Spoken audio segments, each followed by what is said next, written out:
Welcome back to Price Sell Paint. Today, John and I are joined by an industry legend, Mr. Kevin Nolan, the author of Organizational Muscle and the founder, but no longer president, recently retired from Nolan Painting, one of the largest, most successful painting companies in our industry. You're not going to want to miss this one. Let's get started. Welcome to Price Sell Paint, the go-to podcast for painting contractors and sales professionals in the painting industry. Hosted by industry experts John Bryant and Michael Murray. This podcast is proudly powered by PaintScout, your partner in painting success.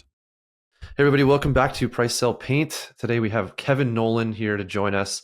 Michael Murray, as always, and myself are excited to chat with Kevin. Kevin's been kind of a mentor to us for our painting careers, and it's always fun to get a chance to chat with a mentor and someone who's just an industry expert and a titan. And so we hope that everybody takes a lot away from this conversation as we try to figure out what Kevin has taught us in real time today and get to the bottom of all the hard-hitting questions about sales, building a sales team, Kevin's new book, Organizational Talent, and just the fun of the painting industry. So welcome, Kevin. Hi, how are you? Thanks for having me. I appreciate the kind words too. All that stuff about mentor and titan of the industry. Wow. Right. Kevin was my personal business coach for about 18 months. I was joking with John before we started recording. I think I'm part of the reason you don't want to do business coaching anymore. Yeah, well, I mean, I didn't love business coaching. I don't mind telling you that. I mean, ultimately, when you have to just ask people to do something and then if they do or don't do it, is you have no control. That's a position I never liked being in. So I ended up feeling the same way after I coached for a little while too. So yeah. Kevin, could you tell everyone, just to get started, kind of a little bit about your background? I know there's a lot there, but maybe just an overview to understand why Michael and I have spent so much time learning from you. Well, thank you again. So I just retired 2 months ago from 45 years building what we call the largest residential private employee-based painting company in the country. I think that's pretty close to true. I don't know. We have employees, about 150, and we do strictly residential painting. We do commercial if it looks like residential, meaning direct to owner. We don't like to work for third parties or general contractors. We really don't like painting new drywall. We like to paint over things that we can see and price what we see. We don't like working off of plans. So I've tried to enforce that focus as much as possible as I've built the company. And it turns out to have served us well. When you really focus, you get better at what you focus at, including selling versus, when we try to sell a commercial job, a lot of times it's really not what we understand. But we do understand customers, how to pick customers, because that's really one of the things I talk about in my book, Organizational Muscle, which has been out about a year now. I talk about picking customers, and I think that's part of the sales process. But so we've grown the company. I think we now have 9 salespeople. I think that's right. A vice president of sales, Jim Falk, and he has 8 salespeople working for him. And we'll do 16 million in revenue this year, which is the biggest year we've ever had. Wow, that's amazing. That's nuts. We had Jim on the show. I think his episode came out not too long ago, a couple months ago, I guess it might be at this point. So it's great. Now we get to learn from Kevin, who taught Jim everything that he knows. I don't know. Who taught you, Kevin? He's a better salesperson than me, no question about it. And that was one of the things that I learned over the years was Jim and myself and John Meyer, my current CEO, we were the 3 salespeople at Nolan Painting for many, many years. And we all went to a Dale Carnegie sales training class, very helpful. Then we went to a 5 years worth of Sandler training, sales training, which extremely helpful, particularly for Jim. I was pretty much stuck in my own ways and really struggled to pick up some of the systems of the Sandler system. But much of what you hear Jim talk about is a version of Sandler sales, basically, where you set the table, you seek out pain with customers, you have a upfront agreement that you're going to have a callback at a certain time, and all the things that we do. You set up cookbooks, So by taking that Sandler training, we really took our sales to the next level and built a system that we could ultimately scale by hiring new salespeople and teaching them how to sell. And we do that now with people that have no painting experience. And we can get them selling within 3 months very effectively. Yeah, but myself, I sold for, I guess, 35 or 36 years or so. And, I had the passionate owner's sale, which means I said it, so you have to believe it. I'm going to do it because I said it. And most customers responded positively to that because. And you also did the work too, right? You did the work yourself. Yeah. So it ends up being a method of sales. But I highly recommend that you listen to Jim Falk's podcast and follow his system because it's the one that has made us the successful company that we are. Kevin, I'd love to ask you just about that transition. So how, many of the people I think listening are if they're either a sales rep working for, maybe a larger company in the industry. Yes. But I also think there's a lot of people that might be listening that are business owners of a painting company that are currently wearing the sales hat. Maybe they have another rep, or maybe they are the only rep. How do they transition from, or how did you transition from being one of those 3 top performing reps that you just mentioned with Jim and John to leaving that sales role and not going out and doing the quotes and, driving the numbers that I know from hearing in the past that, was a big part of how you used to spend your time. How did that transition go, and what kind of recommendations would you make for somebody else? Well, I mean, I don't have regrets in life. I don't believe it makes sense to have regrets, but I sure do wish that I had stopped selling as an owner as much as even 10 years earlier, because for some reason I thought it was something that I was particularly talented at. I wasn't. I was competent, but not particularly talented. I like meeting customers. I mean, that was really the hold, is like, I like sales. I like the freedom of sales. I like the thrill of the victory when you get a sale. It's very singular. It doesn't happen as a CEO. You rarely get that feeling where what you did has immediate positive consequences. You sold a deal. You're lining it up for next week or next month. It just feels good, and dopamine and all that stuff. And I remember talking to Steve Talkington, good friend of mine and fellow Summit coach, Nolan consulting coach. And he told me that I should get out of sales. And I was like, really? You think I'm that bad? And he's like, no, because you'll never be able to really scale the company the way you keep saying you want to if you're out selling little itty bitty paint jobs. And that's not true. Some of them are bigger than little itty bitty, but some of them are little itty bitty paint jobs for Mrs. Cleaver, who I love Mrs. Cleaver. I've been working for her for 30 years. And I love going out and meeting Mr. and Mrs. Cleaver and talking about when I first started in business. And then I get the job because, I mean, she didn't call me to hire anybody else. She called me. And so, but what happened is the minute I dropped sales, we started to grow much more exponentially. And, adding, $1 million or more in revenue every year after being relatively not stagnant, but growing at a much slower rate. Because I think sales is a specialty. And I think if you're wearing lots of hats, you're not going to be as good at it as if you're specializing in it. And the fact of the matter is John Meyer and Jim Falk had better closing rates, generally charged more dollars because they didn't give away projects. I gave owners discounts. I never charged Mrs. Cleaver what I should have. I gave her like a special Mrs. Cleaver rate, and she expected it. She got it. And the net result was that they all had better numbers than me. Well, I was like, I'm going to get the hell out of sales if I'm going to get creamed here. But yeah, I really realized that to be running the business means that maybe I ought to be sitting in a meeting about HR, because we have a lot of HR problems. And I've got competent salespeople who do a better job, frankly, than me at following up, paying attention to all the details of writing up a job, of following up on the job when it's complete to make sure that everything got done correctly. Those were all things that I was struggling with, being pulled in all these different directions. So once I finally gave it up, I just found other places to get my dopamine.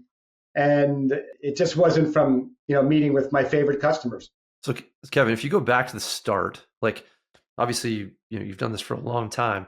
For someone listening who's in the position of feeling that way, where the owner needs to sell, and that's really their role. And I mean, you've also had a chance to coach and see a lot of businesses coached as well. Where do you think the right point is? Like the perfect point? So it would depend upon the individual salesperson, right? Because we see some owners that have to sell, but you could tell they're really not good salespeople. Like they just don't, look the part, which I might have been. But also, if it's your favorite thing to do, it might be the last thing you give up. So there's that.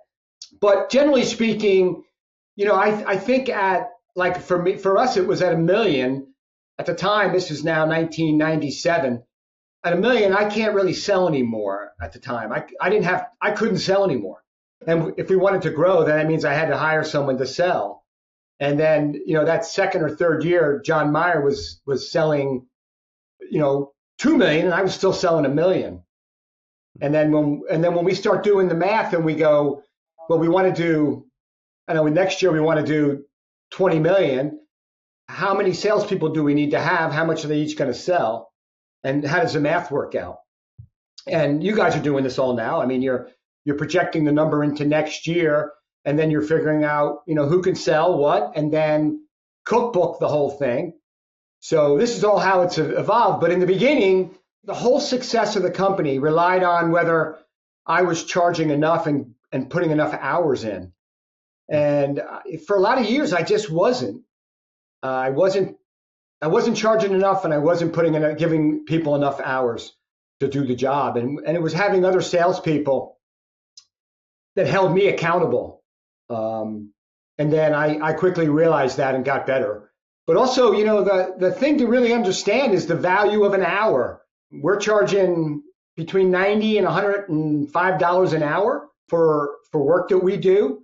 And we need every single hour of every single worker here to be accounted for. And that change for me was very significant. It happened because I had salespeople. I was holding them accountable. I got to hold myself accountable. But so we got to the point where we just never let jobs go over by lots of hours, because if a job goes over 10 hours, that's $1,000, give or take. I mean, if you're charging $60 an hour, that's $600. But the last time I checked, $600 is a ton of money. And I started to realize that 1 hour was sacred. And we needed to make sure that every single hour was accounted for. It might not be that we got paid for it. It might be over. It might be a pushback hour. But it has to be called out, and there has to be accountability for where that hour went for every single employee on every single job. Mm-hmm. So what I hear you saying is you helped to build a $16 million business, and you didn't do it on square footage pricing. Yeah. I mean, that was... Let's talk a little bit about estimating. Yeah, so I was a bit of a renegade there. And I remember in the beginning, I was constantly talking to people in our trade association. At the time, it was the PDCA, and they had a book, an estimating guide. They had production rates for how long it took and square foot pricing and things like that. And so it just didn't make sense to me. In the beginning, I counted man days, right? A lot of people do that. They figure it's going to take 3 man days to paint that. And that's 24 hours, right? But the question is once again, getting back to it, is it 23 hours or is it 25 hours? And, people would say, well, you make it 24 hours and people will find a way to waste the time or get the job done if there's not enough time. But the reality of it is you constantly have to study that. If you give someone 24 hours and you could quantify what was on the job, how many windows, how many doors, how many square feet of ceiling, how many square feet of walls, then you could break it down and come up with production rates of your own for how long things should take. And we did things like we had races where people would race to paint a window as fast as they could, trying to get to have paint on the window or paint not on the window. Like we talk about clean, where you wouldn't have to have any paint that has to be razor bladed off. Or did it make more sense to get a little bit of paint on and scrape it off later? These studies became our production rates, how long things take. And we came up with rates for doors and windows and walls and ceilings. I mean, I think at this point, I would hope that we're done with this debate. I know, Kevin, you said it's about 25 years ago that you were having these debates with the PDCA. Unfortunately, John and I have picked up that baton, and we're still having debates about square footage pricing. Yeah. And I feel like it's, this, we can put that one to bed. There's a way to do this. And I think what it comes down to is like, that you mentioned, I mean, you have 9 sales reps now at Nolan Painting. I don't know how you could train other people to do it with any other system. Right. So we have a production rate for window, and we have maybe 5 different types of windows. My thought, and then there's always the preparation factor, right? Like how much preparation has to go in for a window, whether it needs half hour scraping and prepping or whether it needs practically nothing. So that has to be determined. But I always felt that if you looked at things in smaller segments, like each window, and then ultimately come up with a number and times it by that. But if you broke it down into small segments, you were less likely to make mistakes. So, you might make mistakes on a window or two, but you're not going to make a mistake on a whole job if you're looking at it in a component-based system. And then you're using your own history and your own knowledge. So we will go out with a new estimator for, first off, a new estimator will paint for about a month. They'll be in and out of the field painting houses so that they understand. I mean, I painted, you guys painted. There's nothing. I mean, they end up being the most expensive painter on your team, but they're learning what people have to go through when they paint a house.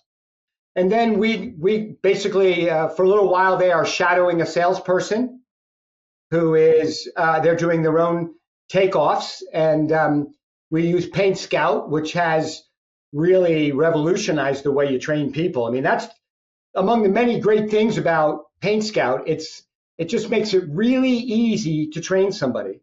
Or I shouldn't say easy. It makes it really straightforward. You just know what to do, and you can follow a procedure that we've been able to scale. And that's what you want in business, to be able to scale. So we go out, and then for a couple of weeks, they will shadow a salesperson in between painting and things. We have, they'll look at a couple different salespeople while they're doing their own takeoffs. So, right, the takeoff is figuring out how long they think it's going to take. And then they'll observe the sales process, which is the interaction with the customer, and the way that we present the pricing. We talk about this all the time, but we try to present the price on the spot with the customer. If we can give the customer an idea of what it's going to cost as close as possible, if not exact, then we can hopefully deal with any objections that may happen then and there, and then get that agreement to have a follow-up if they're getting other bids. They get a follow-up. I will tell you that we find that on about 30% of the jobs that we bid, we're not having competition.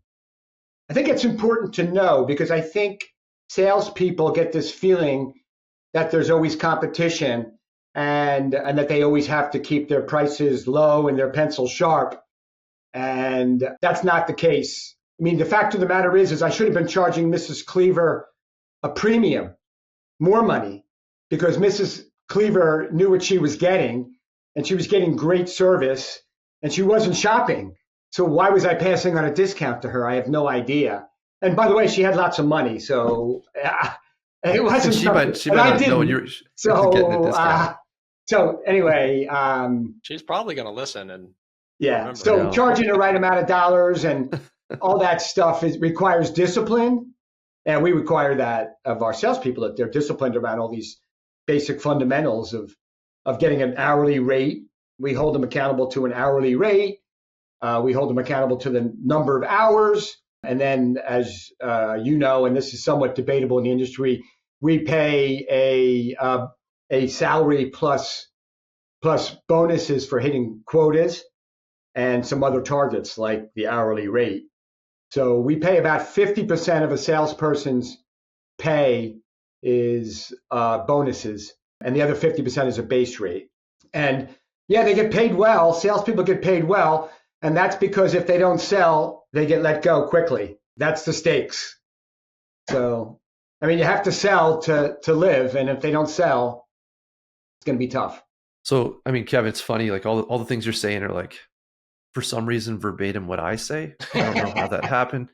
Anyways, I feel like I'm listening to myself talk at this point. It sounds better when Kevin says it. It does sound better when Kevin says it, for sure. But it's funny, like what you're talking about at the start about, using time, and the whole concept of time being the metric that matters in painting. Yes. When I learned that, and I learned it from, I think it was Jim Falk actually, at a training session in Philadelphia, all of a sudden, my whole painting business made sense. And it's kind of this like this moment of inception where like I was struggling. I was in the weeds. I was like, how does this business work? How can I predict anything? Like it is just felt like that. There's like a meme where there's all these like mathematical equations going on, and I'd show up at a job and I'd like, is it like a plus, a minus? Do I divide this by 2 because it's $2 per square foot, but they want the ceiling done? And I was like, I was lost. And so finding that moment for me really changed the urban painter's trajectory, changed my trajectory. And I really attribute it to the fact that I could understand the business and make money. And obviously, I mean, PaintScout comes out of that. A lot of things come out of that. But like, I think that thinking it was so important in the whole process. And I wouldn't be here today. Like, honestly, there's no way I get here today without that thought process. So thank you. You're welcome. First off, it's really the same thing. Really important. The same thing happened to me. I was in business for 17 years before I really realized that. I realized that every single hour had to be valued, and you can't let any of them, you can't let jobs go over and pretend that each hour is not really, really significant. Each individual hour is really, really significant. And only by getting like that hour granular, can you really ever make any money in this business? Because Lord knows jobs do go 10 hours over, but they certainly, like, alarm bells are going off and there's all hands on deck, and we're trying to figure out the best solution, and it's the exception that it goes over, not the rule. And then lastly, what did we learn when that job went over? Like, that's super important, so that it does, because otherwise it'll happen again literally next week. What do you recommend? How does somebody like do, job costing, if you will, or like after projects? Does the sales team get together to review the project? If somebody listening is trying to understand, how do they practically put into place what you're talking about? What would you suggest? Well, so people are sometimes surprised, but we don't do job costing. It's a whole function that we've eliminated completely. Basically, we count hours, and back to that 24-hour job scenario again. A team is given 24 hours. If they bring it in at 24 hours, that job receives a score of 100%, right? 100% productivity. If the job comes in an hour under, it ends up being like 95% productive. I'm sorry, the other way around. If it comes in an hour under, it ends up being overly productive. It ends up being like 105% productive. That's great. 105, 110% productive means it was great. It made money, came in under budget. If a job goes over budget, it's the inverse. It's 90 or 95%, which is not as good. We can actually make money at 95% because we've got everything measured, and we can't make money at 90%, but we can make money at 95% productivity. And so we know that. So in our world, by the way, we bonus people who bring in jobs at 100%. We actually bonus at 95%. That was new this year. It had been 100, but we noticed some friction in the last year between sales and operations. And so we decided to lower it to 95 to see if we couldn't alleviate some of that friction. Meaning, I gave you 24 hours to do the job. Paint crew gets there. They go, no freaking way we're going to get this job done in 24 hours. And they have a debate amongst themselves. They go out and they count windows. They count walls. They estimate prep. They come up with a new estimate. A lot of them are using PaintScout to do the estimate. Another person is using PaintScout to check the estimate of the original estimate. Causing problems. Yeah, I mean, that's awesome. And if they are entitled to hours because the estimate is tight or off, then they get it. We generally favor the operations team. If they're prepared to go through the requirements to get pushback, what we call pushback, if they do it, then they're going to get it. Mostly because I always say that salespeople are professional bullshitters, and I'd rather have the operations win that argument. And also, once again, I'm hoping the estimator learns and gets more hours the next job. Remember, one of my last experiences was I get called to a job. I go out. The painter, sheepishly tells me that the boss I'm running a $5 million company, and the boss didn't put enough hours on the hallway to strip wallpaper. And I'm like, no way, I could do that. I could do that in 2 days. Come on. And they're like, no, we can't. So the game says that operations wins if they go through the process. So they got an extra 8 hours. Literally that same day, I'm at another hallway, very similar. I look at it, I had an extra 12 hours because I had learned something that morning. I'm like, what am I? I'm not an idiot. I don't want to go through that again. So I'm going to add hours, and I got the job. So the customer paid what they should have paid, and we got paid what we should have been paid. So that learning has to happen. Getting back to those time studies, John, that has to still happen all the time. There has to be this feedback. So what we do is we count hours, and we know real time whether a job made any money or not. If the job is at 100% and had 24 hours and it came in at 24 hours, that's job costing, right? And if it came in over or under hours wise, I know right away what's happening. And that's more important in real time. Real time, like today, it's not done yet, and there's only 8 hours left, and we have 2 guys there. It's going over unless we make changes or do something. You need to have that information real time, not a week later after you do job costing. That's what we think. Can I ask you a question, Kevin? I mean, this is people listening to this podcast operate businesses in different ways. We know this. I mean, we're all advocates for an employee based and model, but in a sub model, does this still work? Like, obviously hours, we're not judging the sub crew on hours, but production rates, does it still work? I think it does. I do think it does. I mean, I think you have to hold people accountable either way. And I think a good subcontractor, whether he is kind of your full-time guy or whether he's somebody that you use in a traditional subcontractor relationship, it's still a contract and you're having to deal with somebody. And there needs to be that kind of give and take and also that kind of feedback for each job.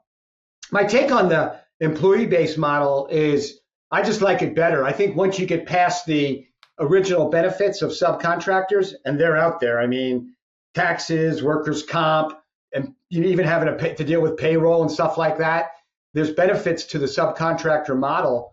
But at some level, when you get to a certain size, maybe, I don't know what it is, but there's lots of benefits to the employee-based model. I mean, I have all my employees do exactly what we tell them, and we know that we train them that through decentralized command, that if they're not going to be there on time, they're going to give a phone call. That if at the end of every job, they have to follow all the protocols that we do to make sure a customer is satisfied. And then lastly, dealing with turnover issues and keeping people long-term. It just seems like the employee-based model is a better long-term model. I think if you were trying to scale a business, you might start with subcontractors and then try to make it over to employee-based business, if any of that makes sense to you. I certainly have enjoyed the benefits of having employees over subs. In the beginning, that wasn't the case. So. Yeah, I mean, Kevin, I think you guys have had people that started with you as, maybe a painter's apprentice type role and have moved their way up into the executive leadership team. Yeah. Which I think is hard to do if you're trying to build it off of something. Exactly. Yeah, and I mean, recently we've had a number of people move up from crew leader to field manager. So field manager is our highest field person, right below the vice president of operations. So a field manager is like the supervisor, runs about 20 people. And we've had 3 that have moved up recently from crew leader position to field manager position. So you naturally have a farm team if you do it right.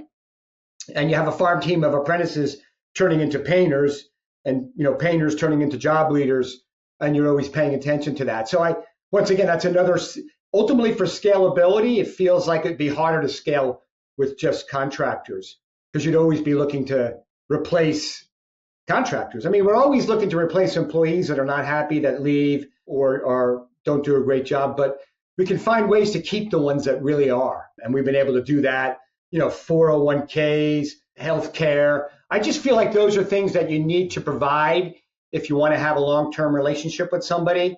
I think you have to be able, and they have a family and they have to deal with these issues of healthcare and ultimately retirement. It's the way it's been done in America, and it's an opportunity to create that family atmosphere that we've been able to do. So. Yeah, which also, I've always taken away as being a core value of Nolan Painting, right? Something that you guys were founded on. So it makes sense. Stick that through. I know one area that when I was thinking about this call, I wanted to talk about was picking customers. And I do talk a lot about that in my book.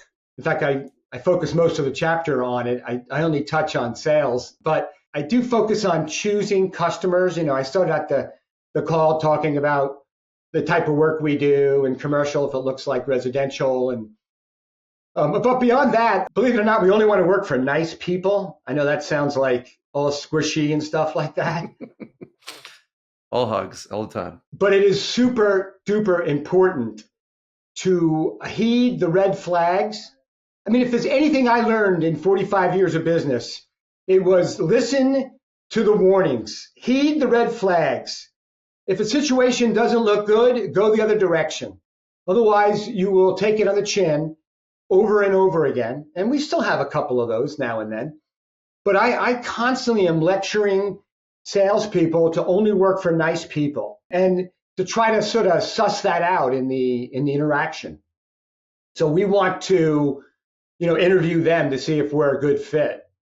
And through the years, we have eliminated people that we've worked for who we didn't think were very nice to us. And that list has grown to about 3,000 people that are now basically have a star. They're basically blacklisted from our company. Will you consider publishing that list, Kevin? I think there's other people who... It's powerful. I think we should all do the same and share that list. Everyone would be happier. Yeah. Now, it's really, really powerful because, if somebody took a long time to pay you, that's disrespectful. The contract says that we finish, we present the job to you and then we get paid. And if you violate that, then we can't do business going forward. I mean, I know people overlook that and go, well, I need to work. If you're selective, it's a game changer. I mean, it is such a big, literally the sales guys send out emails every week from people that have different expectations than we're prepared to deliver, sometimes way up high, crazy expectations, or sometimes way low. They want cheap, they don't want good. Or they just have a personality that seems like they'd be overly demanding. Or we watch an interaction between a spouse or between a parent and a child in the home while we're interviewing them, and we say, man, they seem like they have a short fuse or something like that. Well, that's somebody we'd rather not work for. They seem incredibly picky or anal. I mean, I don't know whether you want to be a hero or not. I know for years I wanted to be a hero and I wanted to make everybody happy. And I thought I could make anybody happy. And then I realized that is stupid. How about try to make the people happy that can make you money? That's the ones you want to focus on. I was coaching, and there was a client that I was coaching where every month he would have a bad job, and that bad job would sink his P&L for the month. And every month it'd be a different bad job. And sometimes it was a bad estimate, or sometimes it was a really tough customer, or a general contractor that was making them jump through hoops, or somebody that wasn't paying them. And they're basically crying about something that could have been avoided. Maybe.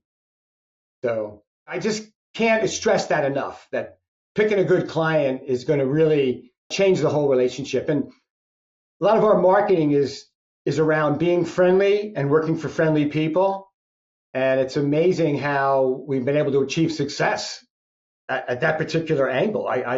I sort of can't believe that you can actually pick customers and pick away from bad ones and how it impacts you as much as it does. But it really, really does impact you. So quick question for you, man. Sorry, Michael, but the letting customers down in that interaction, how do you do it? So you don't like, you've found the red flag. Yeah. Now what? So I describe it in my book. I talk about, so we're accountable. So we're going to basically send them an email. Usually we like to wait a short period of time. We don't want it to make it look like we were so trigger happy. So we wait the end of that day. So we meet them in the morning, pretty much decided we weren't going to work for them. At the end of the day, as you're finishing up, send out a standard email that says, after careful consideration, we've decided to pass on this opportunity. Say no more, nothing more. Okay, and then thank you for the consideration, your name, done. When they send an email back, ignore it. That's called intelligent neglect. The reason why is there's nothing good that can come from that, right? There's no positive outcome. I don't think you're going to change your mind, and you shouldn't, and take them on. And the customer's not going to be happy with the truth, which is your perceptions of their behavior. So there's no win to that confrontation. Hey, I like good confrontation as much as the next guy, but that's not one that is going to basically be winning for the customer. So we would avoid the confrontation.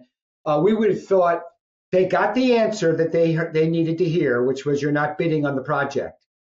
Now, if they call back another time, at that point, intelligent neglect is off the table, okay? And we have to then provide another response. And typically that would be a phone call with the same thing. It's a waste of a call, I get it. But basically, yeah, I'm sorry, we've just decided we're moving in another direction. Yeah, I'm afraid that we're not interested in bidding on the project. Thanks very much, though, for the opportunity. And then the pregnant pause is really fun. If you get good at it, you could really enjoy that pregnant pause where you say what I just said, and then you just wait. And you're smiling to yourself, and you're just waiting, and then the customer finally decides to say, okay, thank you, or they just hang up, but it's over, and you did not get yourself in any trouble. So I don't like sending them a quote for $1 million. I think that is cowardly. I've done it.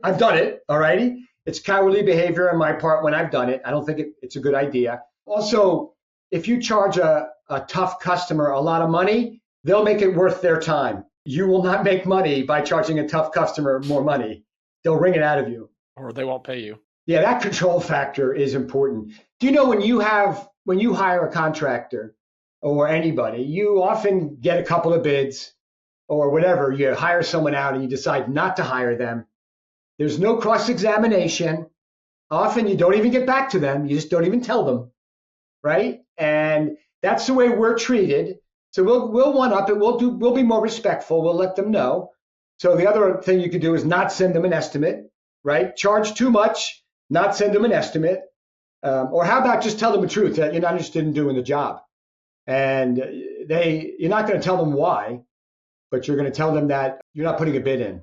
It's very liberating, and you can get very good at it, and it'll change your bottom line.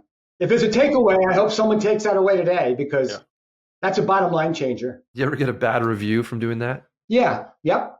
Yeah. Yeah. We respond to the review. In fact, to be honest with you, that's pretty much the only bad reviews we have out of like 1,000. We have a couple of people who gave us a 1-star because we wouldn't give them a proposal. And, we'll respond online. We're sorry we couldn't accommodate this person's request. And then we'll just move on. So I don't mind if people go searching and they see 5-star, 5-star, 5-star, ornery customer, 1-star. So I think most people can read, they read that review and they know exactly why you didn't provide them with a quote. Yeah. One of the things that, I'd love to talk about in the industry, and you just touched on it, Kevin, is, I see that one of the things the two big things that hold a painting company back is, one is just having enough leads. If you market enough, if you have enough leads and you have an abundance mindset, you can pass on those bad jobs. Yeah. And we've all done it, right? Especially when we were getting started, and we have to take anything we can just to try to bring in some dollars to keep the lights on. Yep. It's harder to say no to those bad customers at that point. Yeah. But if you do what Nolan Painting has done, which is building a great brand, a great reputation, all those thousands of 5-star reviews, though, that tomorrow the phone's going to ring and somebody else is going to want a quote, and chances are that's going to be a better person to work for. Absolutely. And then Yeah. I think on the other side, it's the employees. And, if we have enough applications coming in and we're doing interviews and we're constantly trying to be the employer of choice, we're never beholden to that bad employee who has a bad attitude. But we just got to put up with them because, this is just what I have. And if we fire this, jackwagon, then we're not going to be able to hit our production goals or schedule or whatever. And, those are the two things that I see in our industry all the Yeah. time. Always be marketing and always be recruiting, right? Yep. Yeah. Yep. Yeah. And if you have abundance in both those worlds and you create abundance in both those worlds, it gives you so much more power and control. I'd love to hear, if you could, just to talk a little bit about hiring sales reps. You obviously have a great sales team now. I'm sure you've had some sales reps that you've hired that didn't work out, tons of experience that you bring. Provide us with some wisdom. Like, what are we looking for? Help us to hire some sales reps for those that are listening. Yeah, it's pretty hard. It's not easy. I won't say it's easy hiring a salesperson. When you put the ad in LinkedIn or whatever, everybody replies to it. They all basically reply, even if they're in operations. You're like, why would this person apply to a sales job when they have no experience? So it does take some work. So I think you got to be prepared that it's going to take a little bit of work. And also, you're going to have failures. You're going to hire someone and you're going to make a mistake, and you have to basically react quickly, because we've had salespeople that have not made it here, quite a few. And what we do is we try to fire fast. I mean, I know that sounds mean, but if somebody is not capable, then we need to move them out pretty quickly. As soon as we sort of discover that, and not a moment longer, and I think that's where some of the pain happens if you wait. But Kevin, you just said, sorry to interrupt you real quick, but yeah. you just said that sounds mean. I actually think it sounds kind, Yeah. right? As opposed to, because there's we're hoping they're going to quit. And so as the owner or the manager, I can avoid having to go through the pain and discomfort of firing this person and having this real conversation. The reality is they know they're not performing well, and they're probably not all that happy in the role. Sure. And they know they're not meeting expectations, and they go home every night upset, trying to figure out what am I doing here? But they also don't want to be a quitter or whatever the case is. And I think sometimes it's more kind to be the adult in the room and say, you know what, this isn't working out. It's not personal. Now I want to let you go find the right opportunity for you so we can find the right person for us, and we can all move on. Well, and I agree with you. I mean, I think you can do it in a friendly way. It sounds like, you were very friendly there. And so it's important to do it in a friendly way. But the great thing about sales is it is so empirical. Like, literally, you can see how much they're selling, what their sales rate is, and what they're closing at. And you can tell, particularly in the beginning, I mean, if they're not hitting it out of the park pretty early on. I mean, I know some of our salespeople will have a bad month or two, but generally speaking, if a salesperson has to rebound quickly from rejection, all the things that you need them to be able to do, they have to be able to demonstrate pretty much day one. It's interesting because it's both an easy job and a tough job. It's easier than painting houses, let me tell you. It's easier than managing employees, no question about it, if you're good at it. If you're not good at it, then it's going to be harder to do that. But at the same token, you're alone. You get rejected a lot. A lot of times you can feel beaten down. A lot of times you feel compromised. So you need someone who is resilient like that, and you can usually tell pretty quickly. We keep track, and if someone misses a month, if a salesperson even misses their goal for a month, we're really concerned, because we know that they should be really concerned. They probably are really concerned. And we want to make sure that they have a plan to get back on track. So we don't give them much rope. Like, if you missed your quota 3 months in a row, you're probably not going to continue here, regardless, anywhere along the way. But we're going to be in there helping. If we think there's a way to help you get your quota, we're going to be there doing it. But at some point, even before then, we would make a quick decision and then let them go, but do it in a friendly way. Kevin, so one of the things that I always struggle with this position is, once you get somebody in there, how soon to figure out whether they're capable? Like, do you have any kind of metrics you look for in the first 3 months? 'Cause you said it takes about 3 months to train someone, which I agree with. When do you start to see that they're successful, or what shows it? Yeah, really just what their demeanor is like with this whole process. I think a salesperson should be really likable and should be the type of person that when they come into the room, people are glad to see them. So even during that few month period, we're looking to see comfort levels, role playing in front of a real customer, and seeing how it goes. And then by the third month, they're getting a quota, and the quota might be 100,000 in our world. And by the fourth month, we're sort of making a decision whether we let somebody go after, I guess, 3.5 months this year, because we could tell that we were wasting leads. So the sad thing is if a lead costs, let's just say a lead costs $100, you take all of your marketing dollars, count how many phone calls you have, you divide one into the other. Let's just say it's $100 or $110 a lead. And so that's one thing, the cost of the lead. But it's also the fact that you may have lost a job that may have kept the whole team busy next week. And like this time of year, that's really scary. So we try to plan it for a winter hire. So there's a winter learning curve. And then in the spring, they're practicing when the leads are not as important. They may still cost $100 a lead, but there's not like whether we have work or not, depending on it. Like right now, our closing rates are probably 75% or even higher right now, because our pricing is really sharp because we need work for the holidays.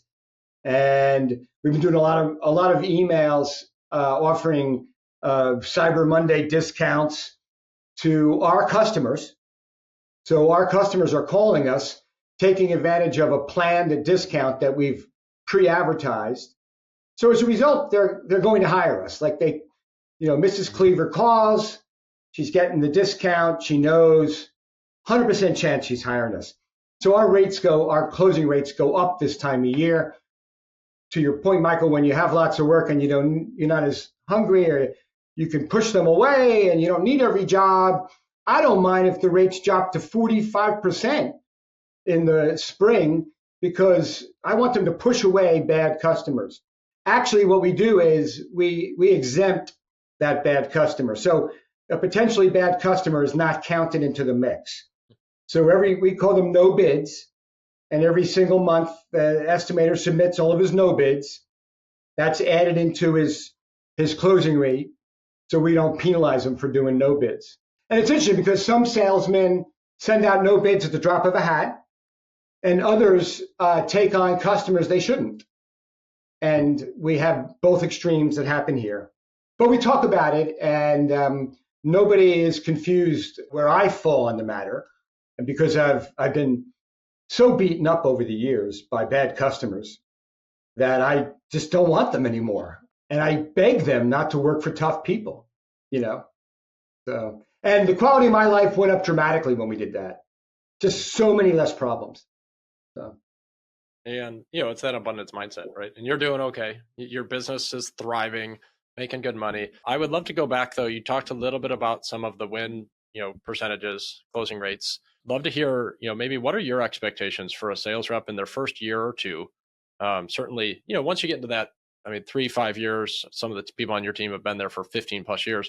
Those expectations might be, unrealistic for somebody who's kind of newer or maybe a smaller business. Yeah. But what type of sales over the course of their first year or second year, what kind of win percentages? Maybe give us some context for somebody who's thinking about hiring their first sales rep. Like, what kind of expectations should we have? Yeah, so we always felt that salespeople got about 1 out of 3 jobs just for showing up.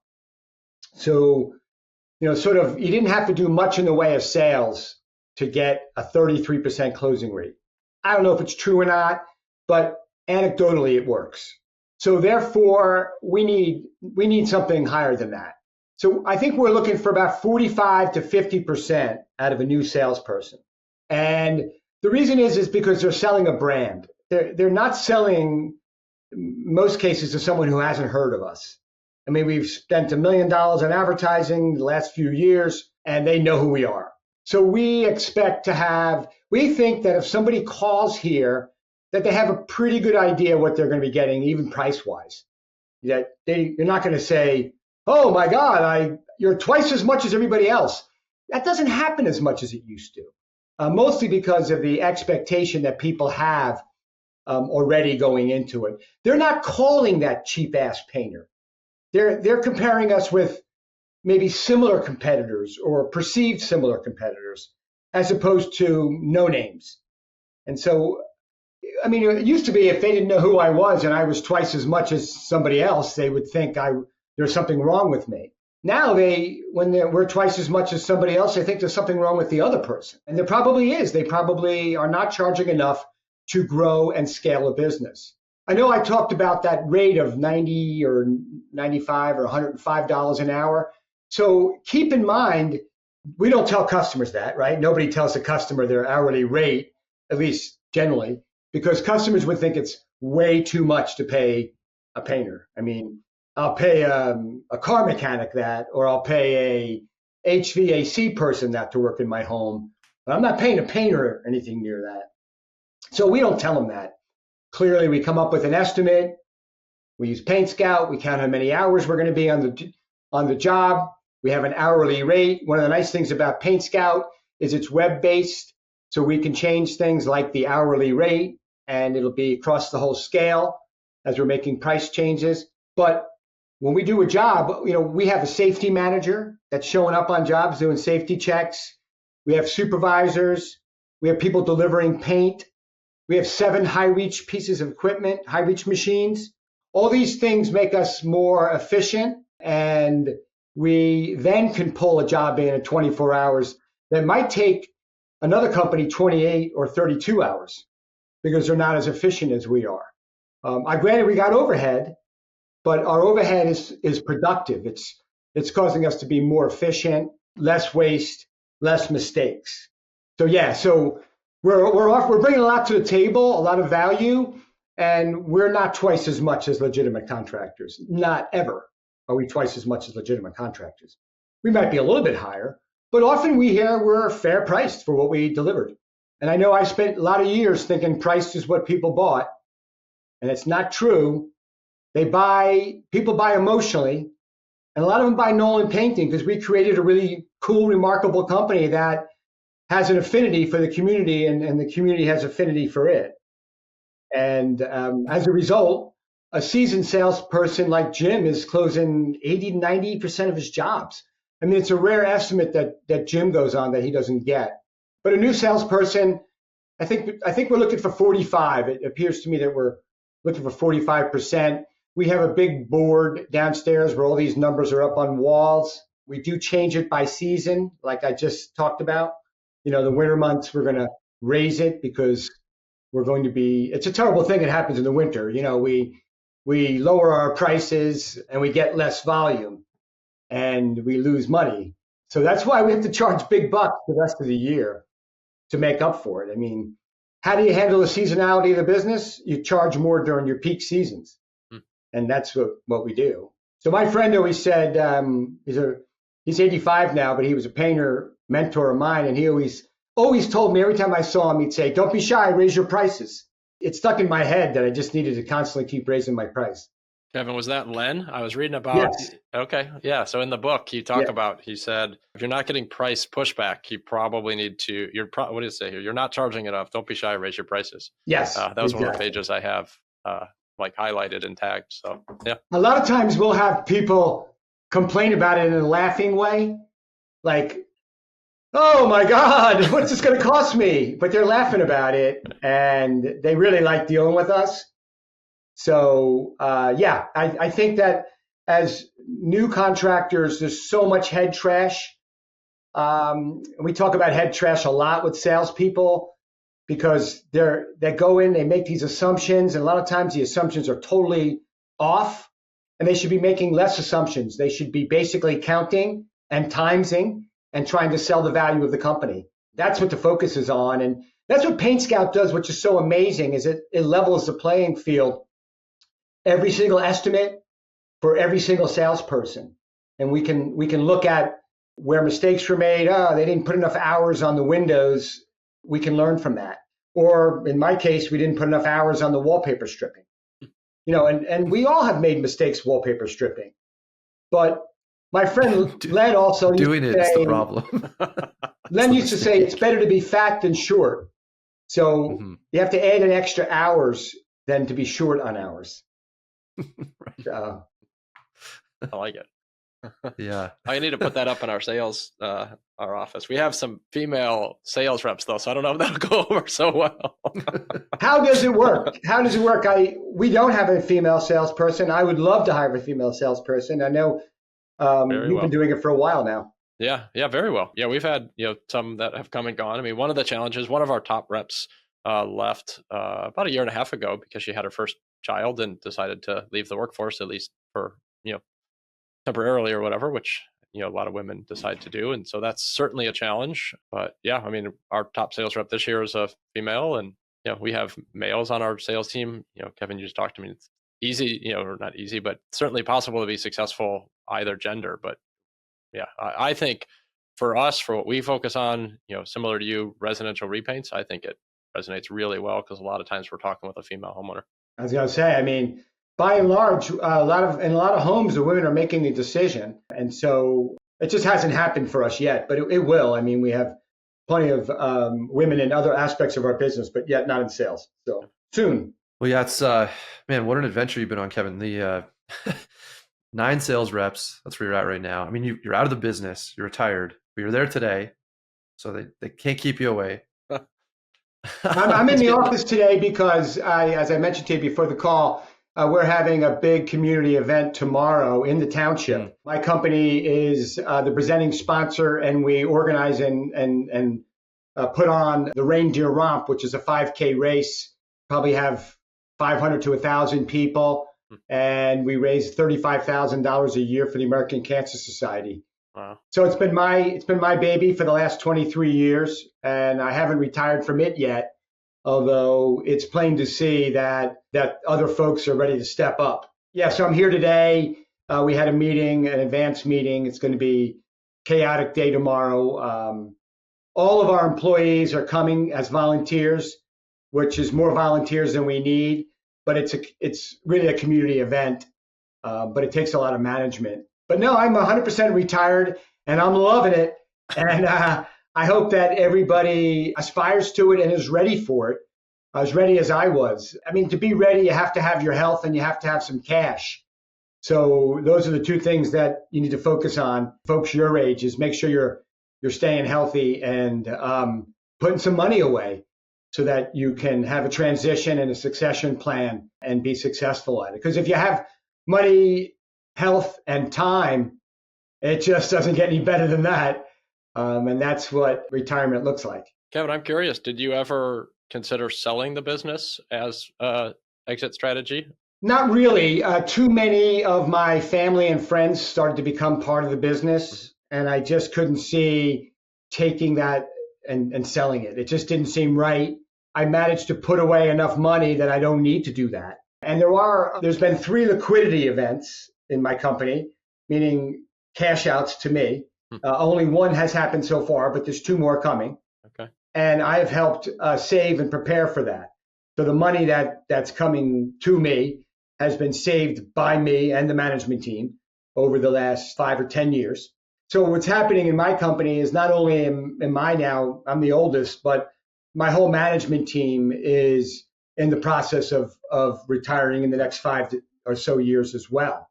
So my payouts are for them as well. So we've got some liquidity events for all of us for having put the money in the bank. I mean, we put the money there, and I've never taken money really out of this company other than my rightful salary. And this is among the first time. But I'll leave the company debt-free with a chunk of money in the bank and good leadership. And frankly, I mean, I think that you just need enough money to retire well. I don't need lots of motorboats or fancy sports cars. I just want to be able to be free and be travel and do the things that the freedom that entrepreneurs love. I mean, that's really the amazing thing about it. I think it's even cooler for an entrepreneur to retire because you're finally free. Like nobody is telling you what to do. No customers. There's no meetings. It's great. The bank.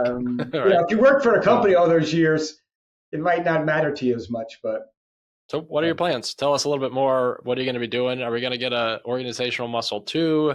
Focus on I sales, think at some point. Where are we going? I've just sort of decided I'd start writing again in March and do some rewrites to the first book and do that just so I can tell people what I'm doing. Because at the end of the day, I really want to just be free. Right now, I'm interested in skiing. I'm interested. I just did the Philadelphia Marathon last week, so I'm still very active. But I want to. School's out, man. School's out. I haven't even thought about a part-time job. School is out. There you go. No, obviously, I'm busy. I'm doing 5K races, and there's always something to do. I'm going to spend the winter in Utah. So, are we going to see you at any of the PCA events? I know last year you came to the expo and spoke. Have you thought about that at all? Yeah, we haven't been able to work out a speaking arrangement with the PCA, so I won't be there this year, unfortunately. Okay. Got it. Well, hopefully some point in the future. I hope so. Lots of wisdom here. Thank you. Well, this has been great. Obviously, John and I started by saying how much you've meant to us. I think we both resonate with the idea that we would not be where we are. I know there's many people in the industry that have you and Brian and the Nolan Consulting team to thank for so much success. So, bottom of my heart, John's heart, thank you for the time today. You guys you're too kind. I do appreciate it. I'm really good to see you, and I'm glad your businesses are doing well. And thanks very much, and have a great holiday season. Yeah, thank you. Well, we hope to catch up with you soon, Kevin. I know, whatever you decide to do, you're going to do it with excellence like you always have. So thank you again for your time today. Thanks, you guys. Kevin. Have a great one. Awesome.